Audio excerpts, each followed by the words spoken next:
to get any things off your chest that you feel you need to share with me, and I'm happy to listen to anything that you have to say and to take into account any reasonable suggestions or offers or comments. More than happy to do that. Yes, Marwan. Doctor, honestly, there were too many short answer questions. I know you put them to stop people from cheating, but honestly, most of them were confusing. Also, Okay. those questions that were worth 5 points, I think there were three or two of them. I don't Yeah. think they're fair, honestly, Okay. In what sense were they not fair, Marwan? because I don't think you warned us about a question that was gonna be 5 points. Like I expected a short an you said all questions would be short answers or multiple questions, Yeah. not a full explanation of functionalism and whatever the other one was. So when I say for short answer, I mean anything 3, 4 sentences is a short answer. Oh, I And thought what? like 3 word. No, no, no, no. Short answer means 3, 4 sentences. As an essay is 3, 4 paragraphs. Short answer is 3, 4 sentences. Yeah. And those questions that had that's where I was the most generous in terms of giving grades because people didn't really like anything closely resembling the answer. People got credits for. So those were the questions that people, that's where I was able to give people answers, give people credits for things they didn't really. I mean, it wasn't like nobody answered like a perfect answer. Some people, maybe one or two, but generally speaking, people were slightly far out. But even with those people, I gave lots of credits for. And like you say, Marwan, the short answer questions, unfortunately, were because people unfortunately did. And even in this exam, people did still cheat a little bit. It seems like it's an issue that I'm not going to be able to overcome it myself. Certainly not in a semester. So, but yes, um, point taken though, Marwan. Fair Maybe you enough. guys are not used to what short answer questions are, and maybe that's something that you needed to be told a little bit more about. But generally speaking, when we say short answer questions, it means not essays, which means 3, 4 sentences. But fair enough. Thank you, Marwan. Hissa. Doctor, I was wondering, is it possible for us to know what questions we got wrong? Well, not 70 people. It's difficult, but if one or two, or yes, you can come after class, and I can tell you what you got wrong. Yeah, Okay, definitely, thank you very much. no problem. Yes, Fatima. Good morning, doctor. I Good would want morning. to tell you about the time. The last two questions, I Yeah, couldn't solve them. It was a short answer, and I couldn't write my full answer because I have to do the last question. So I had no yeah, time. yeah. The time again to reduce the cheating, unfortunately, because when people have endless amount of time, then they can search things up and they can communicate with each other and so on. So the time limit was primarily to stop that. And I did have a suggestion for how much you should take for each question. It was quite a generous suggestion, but also there was more time than the suggested minutes. But some people still ran out of time, and that's fair enough. I'll take that into account. Okay. Thank you, doctor. All right. Yep. Was that Fatima before? Yazan, yeah. Good morning, Doctor. Doctor, I was just going to talk about in terms of time as well. I Yeah. think I think for the last two questions, we weren't really notified. Like we did know that there were going to be short answer questions, but we You were didn't know, or you did know? no, no, Sorry. we did, but Okay. we anticipated most of the questions to be like maybe one sentence and then would reply with like a short answer, but we didn't really expect a full-on explanation. And in terms of both of them being towards the end, we really did not Well, have. Mhm. yeah. I don't know if they were towards the end for everyone, yes, and they were randomly given. So some people might have had them at the beginning, some in the middle, some at the end. But maybe for you, they appeared at the end. Yeah. So you Uh, see, different people. Yeah. So yeah, yeah. but I think that also plays like a role in being a problem, like because without really anticipating whether the questions, how long we'll need for them, to solve. I did give you a time for each question. Yeah, but again, like my colleague said before, when you disclose like short questions, short answer questions, we really thought it was going to be like a one sentence, two sentence type. That was all that was required. 2, 3 sentences. That was it for those answers. And you got, if people answered 2-3 sentences, that was enough, as long as it was concise. The question might have been long, but the answer only needed to be 2-3 sentences. Oh, okay, yeah. Yeah. Thank you. Okay. Arwa? And Doctor, people got marks for 2-3 sentences. People got full marks. It was just whether it was spot on or whether, you know, people cut and pasted from other places, which unfortunately some people did. Yes, Arwa. Doctor, is the final gonna be the same with the short answer?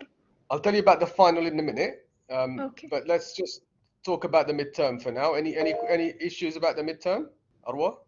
It was a little bit hard for me because, like Marwan said, we didn't know how you mean with the short answer question, but it was good. Okay, Good thank you. in the middle. So, not so good, not so bad. That's how it should be, really. That's how it was, and that's exactly what I aim for. Because if it was all easy, then the high achieving guys won't get the credit they deserve.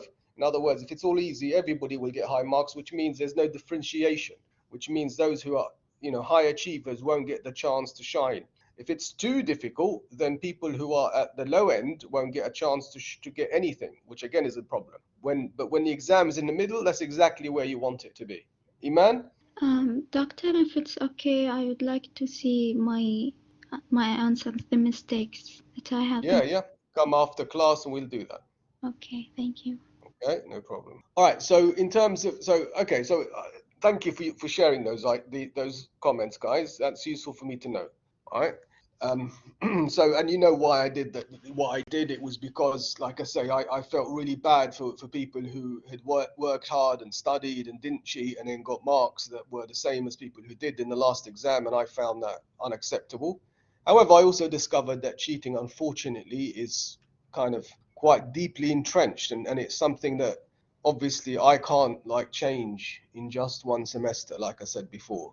Just ask Allah to guide us all and to kind of just, you know, wake us up and make us a little bit more honest as people, as human beings. You know, there's nothing more I can say. I've said what I've said, tried to do my best, and tried to get people to understand that that's not the way to proceed. But it's not, you know, it's not always falling on the right ears. It's sometimes falling on deaf ears, unfortunately. But that's not to take away from the guys who do work hard and I don't want to sort of make it sound like everybody's like this. There are people like that, and that's unfortunate.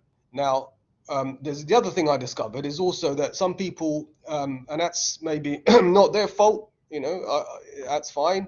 Some people's English isn't really up to standard, which means they struggled to kind of learn, understand questions, maybe struggled to answer.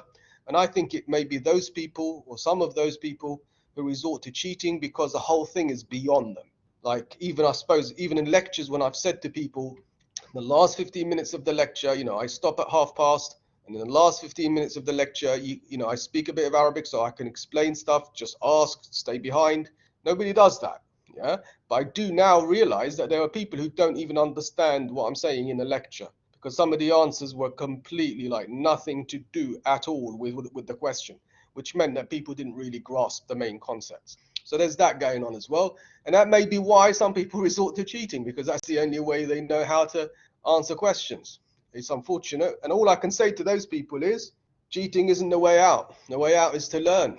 The way out is use your summer breaks, use your Christmas breaks to join some English language courses. Even on YouTube now, you can learn a language. You know, I learned lots of things on YouTube, you know, so you don't even have to read books anymore. Yeah. So you have to kind of do that. Otherwise, it's not, you know, you're going to feel yourself inside. You're going to feel empty because you know yourself. You haven't really got the information, and then you're put in a position where you have to, you know, in a professional job, for example, where you have to do things, but you're going to realize you don't know the things that you are supposed to be doing, and that's going to make you feel embarrassed. So advice, don't resort to cheating. Spend more time learning.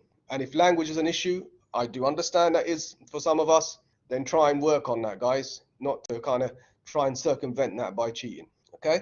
In terms of the final, because it will be face-to-face, because that's the university policy, it will be all multiple choice, and there will be a chance before the final for you guys to get some extra bonus points as well. Okay. Cheating has been reduced a little bit in this one, but there's still some cheating going on. But like I say, I almost give up, almost. I don't give up on the guys who are honest and never will do. And I'm always here available for them. But all I can do is say what I say and do what I do. And then the rest is leave it to Allah. Okay. So the final will be all multiple choice, and there will be a chance to get some extra bonus points before the final. Right, Sharina, you've got a question. Sharina, you got your hand up. Sharina, I didn't hear you, and I don't think anybody else heard you either. Did anyone hear Sharina? Did anyone else hear? I didn't not put anyone who's here, who was here. I didn't put anybody absent who was here. I certainly didn't hear your name, Sharina. And I don't think this is the first time either, to be honest. Next time, Sharina, this is the last time, all right? Last warning, next time, just answer by saying yes. And I've got Marwan and other people who will tell me when people type yes. So don't do this where you say you've responded when nobody's heard you, and then you say you were here and all this kind of nonsense. Okay. Anyone else have any questions about exams, midterms, anything to do with that? Yes, Sheikha. دكتور عادل لو تكلمت بالعربي. تفضلي. اوكي ما اعرف من وين ابدا، بس يعني عادي عندي اقول اني انا اللي خبرت عن الغشاشين في الكوز اللي طاف. زين، وخبرت عشان انه يتوقف هذا الغش. اوكي، اول او ثاني كورس حقي يعني في الجامعه انه اونلاين. المهم ما رتبت كلامي قبل ما اتكلم. المهم Okay, Sheikha, listen. Before you carry on, if it's going to be like quite a personal confession, I think I should hear it privately rather than in the class. لا انا ابغى كل حد يسمع، ابغى كل حد يسمع. Okay. بس عادي لو بعد الكلاس اللي يبغى يسمع اهلا وسهلا، بس بعد الكلاس يمكن اتكلم. Okay, is it going to be okay? Fair enough, but just bear in mind it's a class, yeah. So just watch, like, be careful. Okay. Yeah. All right, Salima. Doctor, I was going to ask, are we going to have any projects? Have you looked at the syllabus? Yeah, but I just want to make sure. What did you see in the syllabus? I forgot it, Doctor. Exactly. So the syllabus tells you exactly what we have in terms of courses, in terms of assignments, in terms of projects, etc., etc. And I put it there not just because I want to waste my time. I put it there so that people can actually have a look at it and know what's going on in the course. Yes, there is a group project, and there's a presentation where you guys are going to work in groups and where you're going to be presenting. Yes, Abdullah Al-Ibini. Doctor, you said the finals will be face-to-face, but we received an email saying classes mixed with Group 1 and Group 2 would be online. So how would that work out for your class, Mr. Mix? Classes of Group 1 and Group 2 will be online, did you say? Yeah, we received an email about that. Yeah. So are you in Group 1 or Group 2? I'm in Group 2. And they said Group 1 and 2 will be online? So no, they said classes mixed with both of them are going to be online, like for those exams. Did they? Yeah, we received an email about that. Oh, okay. Oh dear. Oh, so they changed their minds then. I guess. Or so. at least maybe yeah, I'm confused too. I'm afraid I'm confused too. I thought final exams were going to be face to face. So I'm going to have to. Okay, I'll check on that. Could you send us an email? Thank you, Abdullah, for bringing that to my attention. You're welcome, Doctor. Sorry? Can you send us an email just so we can be sure? Yeah, of course I will. Yeah, definitely. Yeah. All right, thank you. Yeah, definitely. Yeah. Okay. Marwan, yeah, what did you want to say? Doctor, just to continue on what Abdullah said, I think all the general courses will have online finals because Okay. if I remember correctly, they said the first years only have general courses, and from the email they sent, they said elective courses and general courses will have online finals. Okay, all right. Yep. So you're confirming what Abdullah said, yeah? That's fair enough. It sounds like that's what's going to happen. I'm just going to double check with my colleagues, and if that's the case, then so be it. That will be the case. Okay. Hissa, okay, probably take this as the last question because I want to get on with the lesson as well. I'm so sorry. I'm not sure if you have mentioned this before, and if you did, I'm sorry. I just want to make sure if the finals are going to cover everything that we take after the midterm, or if it's from the beginning to the last lecture. It's from whatever we didn't cover in the midterm. So from the middle, from where we stopped in the midterm to the end. Okay, thank you. Yeah. All right.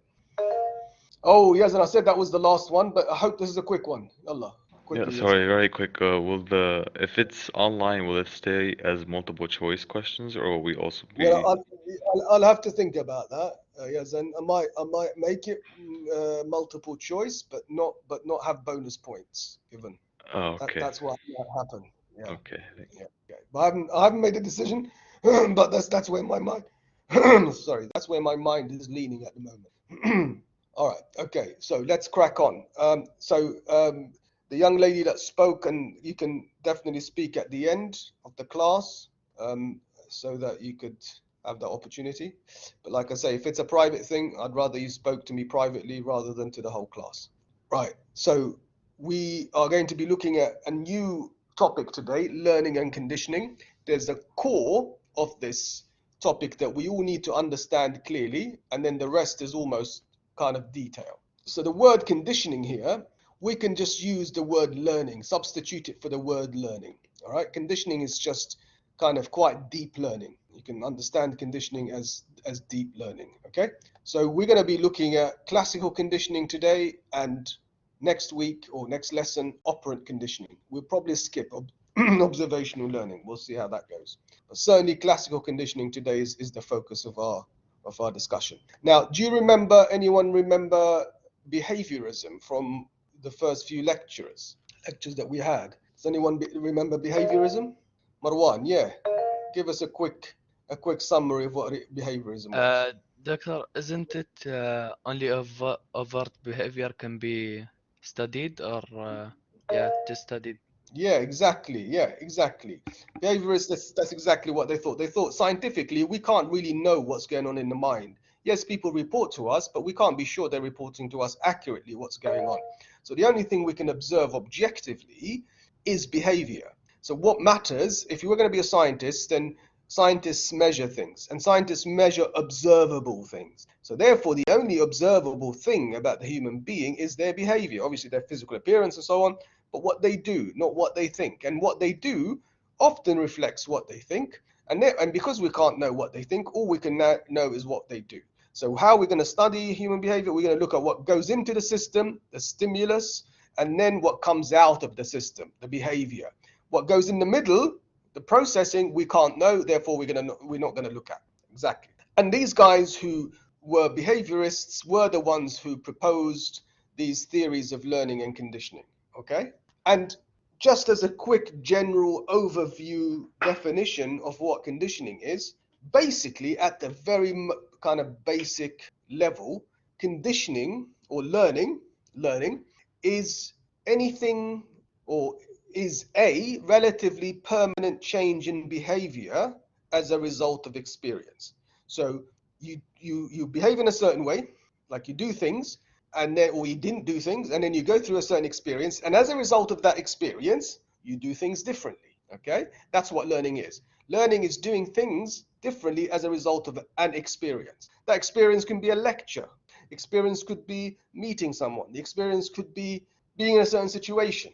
By being in that situation, you've picked up something that then caused a change in your subsequent behavior. That's what learning basically is. What we'll be looking at today is classical conditioning. Now, classical conditioning is something that was first proposed by a guy called Ivan Pavlov. All right, and this classical conditioning is a very complicated set of things that go on. But today we're going to just boil it down to the kind of essential elements, to the bare crux of what it is. Right, and I'm going to use the example of a dog and how a dog learns certain things as a result of classical conditioning. Okay, now this basic idea is simple, but you need to follow it with me, follow it slowly with me. Okay, now classical conditioning is based on the idea that our bodies naturally respond in certain ways to certain things. Okay, if you hear a massive shocking sound next to you, you will be startled, right? Whether you think about it or not, you will be startled. It's a natural response, right? If somebody has a gun to your head, you're going to be scared. It's a natural response, right? You're not going to think, oh, I wonder whether that gun is loaded or not. I wonder if that gun has been cleaned, or whether it's going to be jammed. And I wonder what caliber of bullet it has. You're not going to think any of those things. You're just going to be scared somebody's got a gun to your head, right?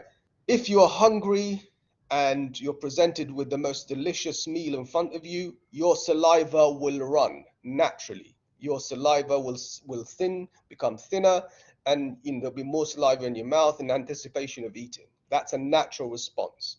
Okay? So there are natural responses that occur to the body that are controlled by a deeper center in our brain that are not involved in the thinking process. Classical conditioning is based on those natural processes. Now, if we want to condition a dog to, say, salivate in the presence of something that they don't normally salivate to.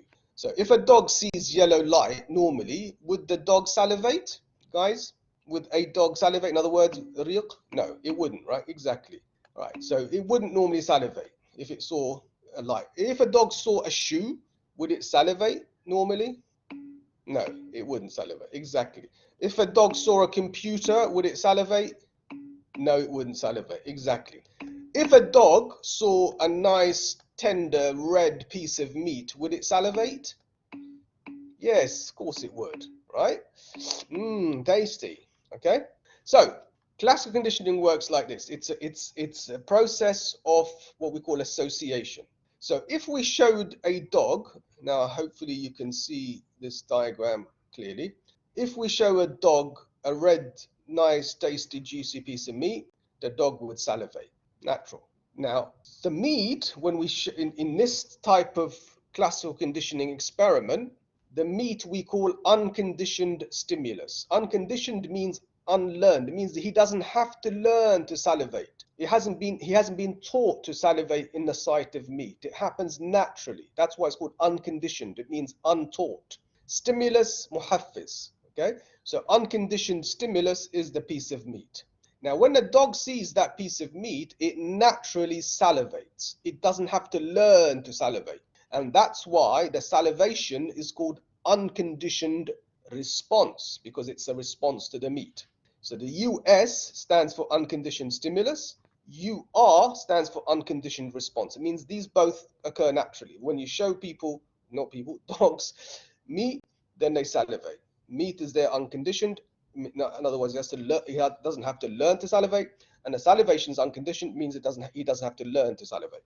Now, if you show the dog light on its own, the light is called a neutral response. Neutral because it doesn't produce salivation. Like I said to you before, does it produce salivation? You said no. So light on its own doesn't produce salivation, and that's why we call light or any other object that doesn't normally cause a response of salivation, we call that neutral.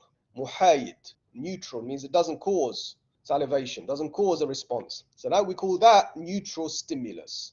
Muhaffiz, muhayyid.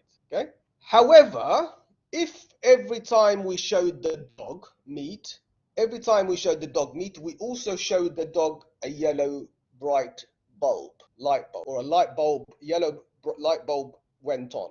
Every time we showed the dog meat, light bulb went on. Every time we showed dog meat, light bulb went on. Show the dog meat, light bulb went on. Obviously, every time we show the dog meat, the dog salivates. Every time we show the dog meat, light bulb, dog salivates. Now, if we take away the red meat and we just show the light bulb, would the dog salivate or not? So after many, many attempts, would the dog salivate? Yes, it would. Absolutely, it would. Because it learned to associate the light with the meat. It thought, oh, light, oh, therefore there's meat around somewhere. Okay? When the dog salivates at the mere sight of the light bulb, even in the absence of meat, we call the light bulb now conditioned stimulus, because he's now learned something different about the light bulb. He learned the light bulb has an association with the meat. So that's called a conditioned stimulus. It's moved from a neutral stimulus, doesn't produce a response, to now a conditioned stimulus because it produces a response. That response that it produces is, see at the bottom of the slide here, it says where the dog is salivating, it says you are. That's wrong. It should say CR. So when we show the dog the light bulb, or we turn the light bulb on, and the dog salivates at the mere sight of the light bulb, the salivation of the dog is now called a conditioned response. Conditioned because he has now learned to salivate at the sight of the dog, of the light. Normally he doesn't salivate at the sight of the light, but he has now learned to salivate at the sight of the light. Okay, that's why it's called a conditioned response. It's not a natural response. So the light has become a conditioned stimulus, and the salivation of the dog has become a conditioned response. Does that make sense, people? Are you following me? Right, Iman understands, so does Marwan. And we have some others too. Shamma, Suhaila, Abdullah. Okay, good. All right, good. All right, good. Okay, same principle, just a different example. You show dog food. The food is unconditioned stimulus. The salivation is unconditioned response. And then you don't show food, you just show a bell on its own. Neutral stimulus obviously causes no conditioned response. Fine.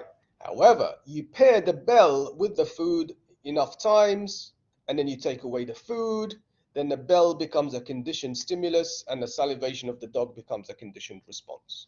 If you understand that, that's the basic, very, very essential, hard basics of classical conditioning. It gets a lot more complicated, but if we understand this first step, then we will have done very well. Okay, now let's see if any of you, using this principle, these steps, can clearly articulate how we can teach a cat, which the cat's response to food, I've got 2 cats, I don't know if any of you have, is to lick its lips.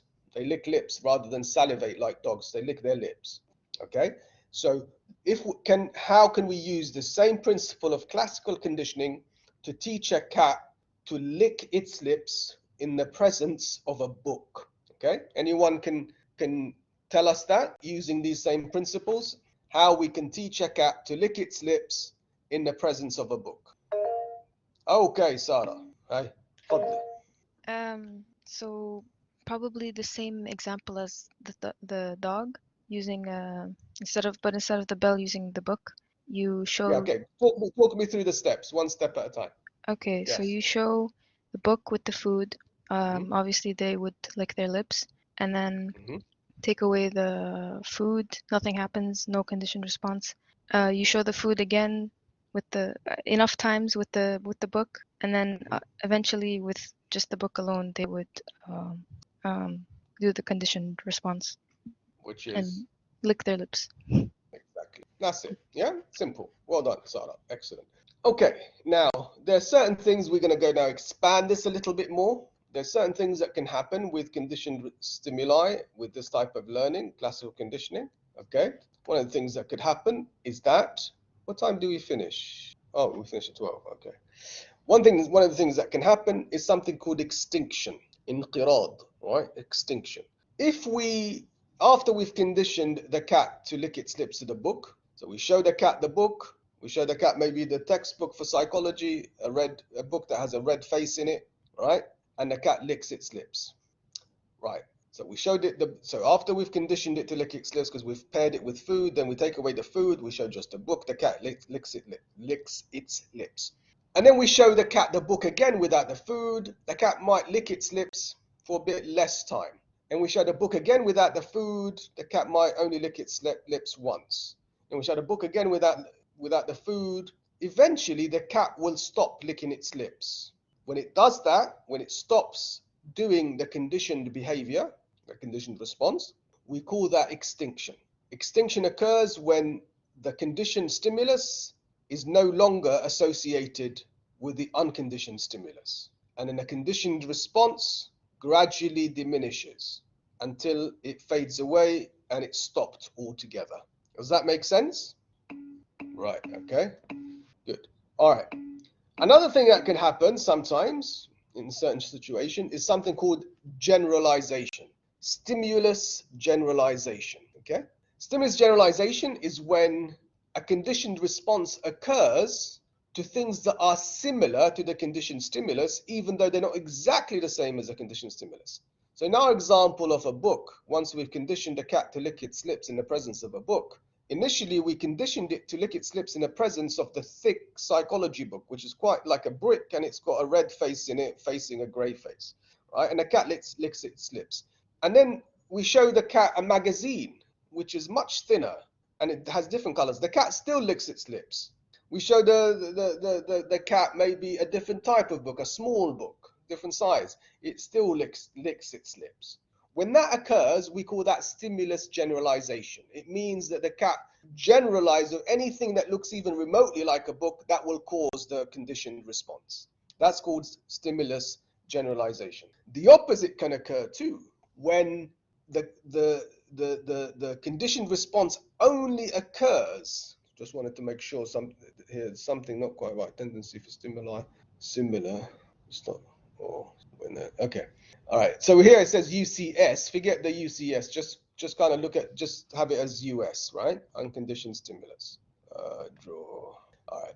So discrimination, stimulus discrimination, is when after, the cat generalized to any kind of book, or to the book you conditioned it to respond to, the cat will only respond to that book. If you showed it another book, it will not respond to. Even if you showed it another book, say of psychology, similar size but slightly different color, it would not respond. So stimulus discrimination means the response only occurs to exactly the same stimulus as was conditioned in the first place. It doesn't generalize. It stays in exactly the same thing. It doesn't go any further to any other thing. Does that make sense? Sarah, yeah. Sorry, I just wanted to say this sounds like assimilation. Is it related? No, simulation is a cognitive process, remember? Yeah, but the idea of right. Relating but this one thing to the other. Yeah. There's some similarity, but don't confuse. That's a cognitive process that goes on in your brain. This is a behavioral thing. This is something you can see. Yeah. Okay, thanks. All right. Because the behaviorists don't believe there is such thing as cognition anyway, remember. Now, if we give, now that's kind of like using basic animals to teach you this point. For human beings, we can also be classically conditioned to respond to certain things. You've heard of phobias, right? You know what a phobia is? Yeah. Phobia sometimes is a classical conditioning situation. So maybe when you were young, or somebody who's, say, scared of snakes or dogs, right? When they were young, they themselves might have been scared off by a dog, right? So when they first saw a dog, this dog was barking, came towards them or something to that effect, and then they got really scared by it, and then they associated dog with fear, and so they became really scared of dogs. So whenever they see a dog, they're scared, right? That's classical conditioning. Now, if you learn to be scared of a dog, a certain type of dog, you only may be scared at that when you were young. Big dogs were scary, and then you started to be scared of all types of dogs, then you've done generalization. If you're only scared of that particular breed of dogs, then you've done discrimination. So that's how it works. Generalization is when you move further from just the initial stimulus to generalize anything that's similar to that stimulus. And discrimination is when you discriminate. In other words, you're only specifically responding to that thing that initially caused you the initial response. Yes, Arwa Darmaki. Doctor, I have a question, but I don't know if it's relate. متى الطفل يتخطى هذه الصدمة؟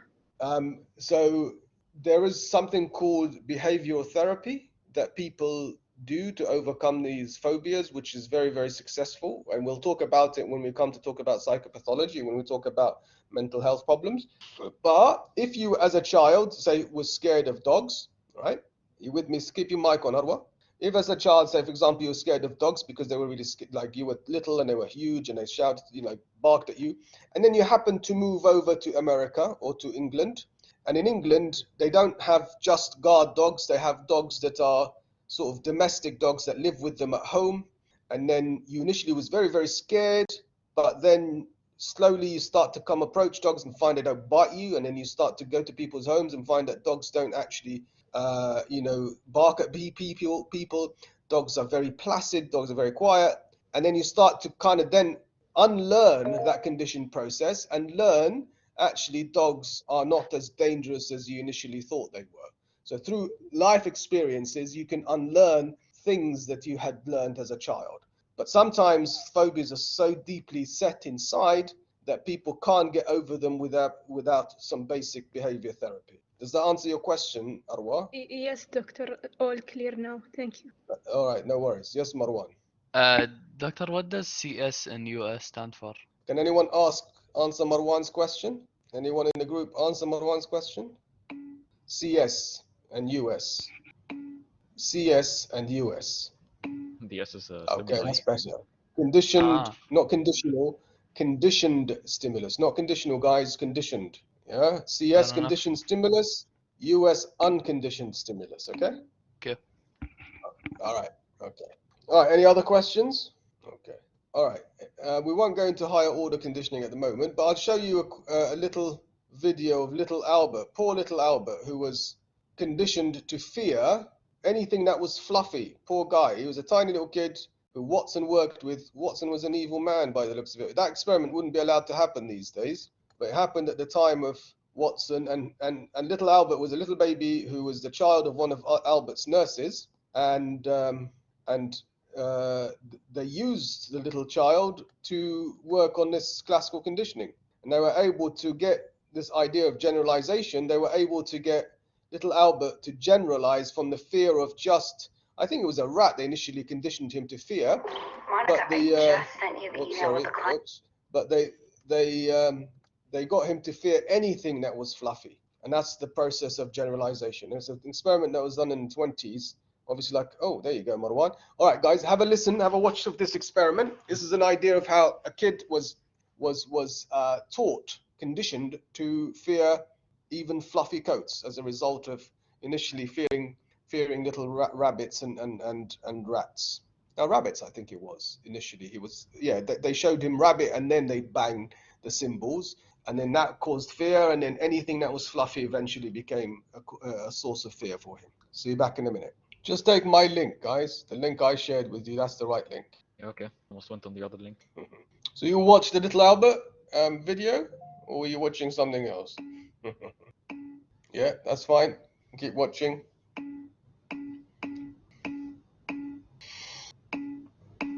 Right, so hopefully you all watched the little Albert video, right? Okay, good. I just finished. Okay, so that was an example of how generalization occurs when it comes to classical conditioning. You know, the little boy, poor little boy, was now, after being conditioned to fear little white rats, exactly.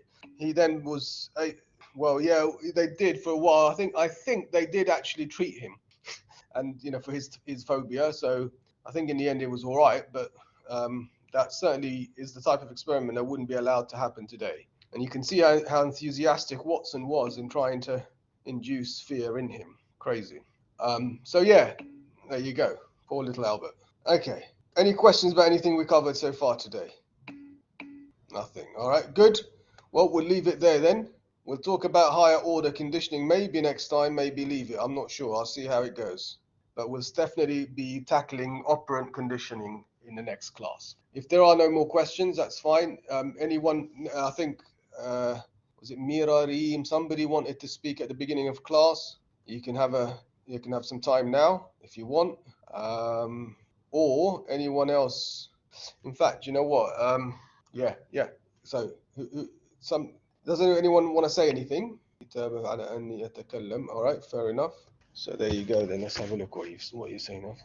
تكلم أنا كنت بس أسأل هل أنا سويت شيء غلط لما تكلمت عن حق وأتعب واحد طويل عمره دايم شيء وقت الامتحان يأخذ نفس العلامة أقصد قلل من الجامعة أو شيء لك قاموا بيغشون لأن عارفين ولا شيء يا ماشي خوف من الله واللي ما يخاف من الله أوكي عادي وقت يتخرجون عادي عندهم أنا طلبت أني أسوي في الجامعة عشان هذا الشيء كله بسبب هذا.